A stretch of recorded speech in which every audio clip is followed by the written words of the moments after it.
Hello বন্ধুরা, আজকে আমাদের দিকে পুজো আর আমার বোনরা বলতেছে আমাকে শাড়ি পরাই দাও দিদি। তো চলো ওদেরকে এখন শাড়ি পরাই দেবো। ওরা নাকি অঞ্জলি দিবে শাড়ি পরে, ওদের এতই শখ। তো আমি বললাম ঠিক আছে চলো, দেখতে থাকো বন্ধুরা আমি কীভাবে শাড়ি পরাই। আমি কিন্তু নিজেই এখনও ভালো করে ঠিকঠাকভাবে শাড়ি পরতে পারি না।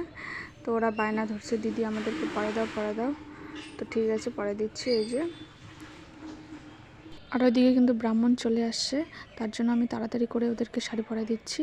আর আমিও অঞ্জলি দিতে যাব। তো ওরা কি করব, বোনের বায়না তো পূরণ করতেই হবে। আর এই যে সেফটি পিন লাগাতে গিয়ে আমার সেফটি পিন লাগেইনি, খুলে গেল। তারপর আবার ঠিকঠাক করে লাগাই দিলাম। একজনকে হয়ে গেল এই যে, আর একজনকে এখন পরাবো তাড়াতাড়ি। তো বন্ধুরা ওদের ফাইনাল লুকটা আমি দেখাতে পারলাম না, কারণ এদিকে অনেক আগে ব্রাহ্মণ চলে আসছে, তাহলে অঞ্জলি দিতে পারবো না। তার জন্য তাড়াহুড়ো করে আমিও রেডি হয়ে চলে আসলাম এখানে পুজোর এখানে। কিন্তু এসে দেখি পুজোই চলছে, আমার পরে অনেকেই আসলো। অঞ্জলি নাকি দেরি হবে।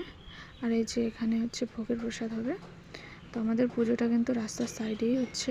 তো ভালো লাগলে লাইক কমেন্ট শেয়ার করে দিও। আবার দেখা হবে বন্ধুরা।